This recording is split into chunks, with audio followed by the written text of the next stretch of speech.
दोस्तों, mother Teresa का किसी और देश से भारत में आकर लोगों को ईसाई बनाना ज्यादातर लोगों को गलत लगता है, लेकिन ऐसे में इस्कॉन को क्या कहेंगे जो दुनिया भर के लोगों को कृष्णा भक्ति के राह से जोड़ना चाहते हैं, या फिर यह भी गलत कर रहे, या फिर दोनों ही अपनी जगह पर सही है। वैसे इस्कॉन पर तो भारत में कई सवाल उठे हैं और कई धार्मिक मतों द्वारा यह आरोप भी लगाए गए कि इस्कॉन भारत से पैसे बटोर कर अमेरिका भेजता है। लेकिन क्या यह सच है या फिर बात कुछ और है, जानेंगे आगे के इस वीडियो में। बस आप वीडियो के अंत तक बने रहिए।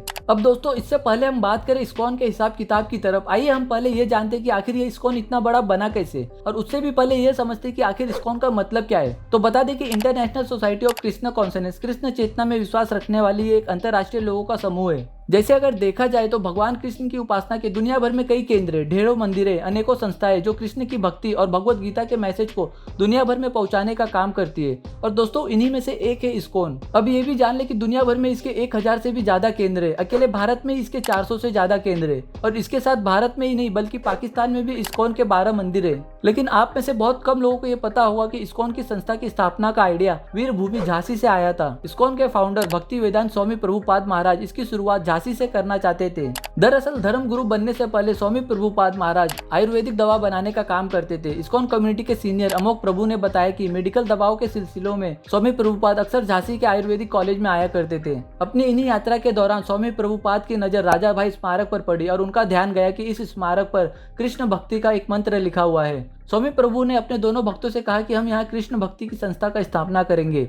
बताया तो ये भी जाता है कि स्वामी प्रभुपाद जी ने संस्था का नाम भक्तों के संग रखा था, और इसके लिए उन्होंने दैनिक भास्कर में विज्ञापन भी दे दिया। और इस विज्ञापन में कहा गया कि ऐसी शिक्षित युवाओं की जरूरत है जो दुनिया भर में गीता के संदेश को फैला सके। उनकी यात्रा, भोजन, वस्त्र का खर्चा संस्था द्वारा उठाया जाएगा। जिसके बाद स्वामी प्रभुपाद जी ने 1957 में संस्था की स्थापना करनी चाहिए, लेकिन कुछ पॉलिटिकल इश्यू के कारण उनके हाथ से वो जगह निकल गई, जिसकी वजह से वहाँ इस्कॉन की स्थापना का काम रुक गया। लेकिन फिर भी भक्ति का यह परिवार यही नहीं रुका। इसके बाद स्वामी प्रभुपाद वृंदावन चले गए, जहां वो 16 साल तक रहे। इसके बाद वो अमेरिका चले गए, जहां उन्होंने 13 जुलाई 1966 में पूरे विधि विधान के साथ इस्कॉन की स्थापना की। शुरुआत में उन्होंने उन अमेरिकी लोगों को इससे जोड़ा जिनको समाज से बाहर निकाल दिया गया था। इस्कॉन के माध्यम से इन लोगों को भगवत गीता का मतलब समझाया गया, और देखा गया कि इसके बाद इनमें अच्छे बदलाव आने लगे, और इस तरह कृष्ण भक्ति विदेशों में भी फैलने लगी। और दोस्तों, ये भी कारण है कि आज देश विदेश में इस्कॉन की चर्चा है। अब बात करते हैं इस्कॉन कंट्रोवर्सी की, जिन पे अमेरिका में पैसे भेजने का इल्जाम लगा है कि इस्कॉन भारत के पैसे को अमेरिका भेजता है। आपको बता दें कि द्वारका और ज्योतिष पीठ के शंकराचार्य और स्वामी स्वरूपानंद सरस्वती ने इस्कॉन मंदिरों को लेकर कई सवाल उठाए। इन्होंने इस्कॉन को भक्ति के केंद्र से हटकर अमेरिका की साजिश बताया, और ये भी कहा कि यहाँ कृष्ण भक्ति के आड़ में धर्मांतरण कराया जाता है, तो वहीं करोड़ों रुपए अमेरिका भेजा जाता है। और सिर्फ यही नहीं, शंकराचार्य ने तो प्रेस कॉन्फ्रेंस करके केंद्र सरकार से इस्कॉन मंदिरों की जांच कराने की मांग की, और साथ ही सनातन धर्म के लोगों को इस्कॉन मंदिरों की बजाय भारतीय स्थापित कृष्ण मंदिरों में पूजा करने की सलाह दी। शंकराचार्य का यह भी कहना है कि इस्कॉन मंदिर झारखंड, असम, पश्चिम बंगाल जैसे राज्यों के बजाय सिर्फ उत्तर भारत में ही क्यों ज्यादा बनाए जाते हैं।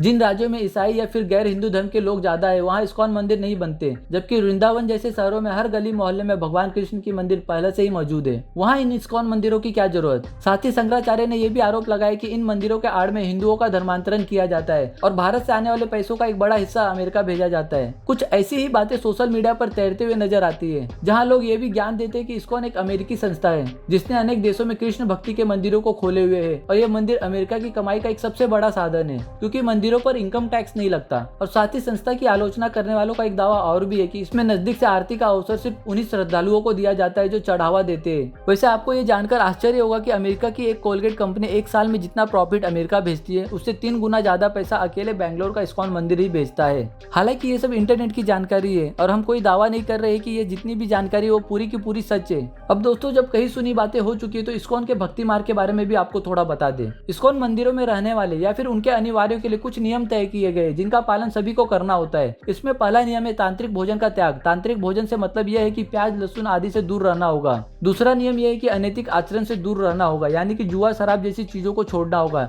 यहाँ तक कि उनका उठना बैठना सज्जन व्यक्ति के साथ हो। इनका तीसरा नियम यह है कि रोजाना 1 घंटा यानी कि गीता का पाठ करना होगा। इसके अलावा इस्कॉन से जुड़े लोग 4 चीजों में ही अपना धर्म मानते हैं, और वो 4 चीजें हैं दया, तपस्या, सत्य और मन की शुद्धता।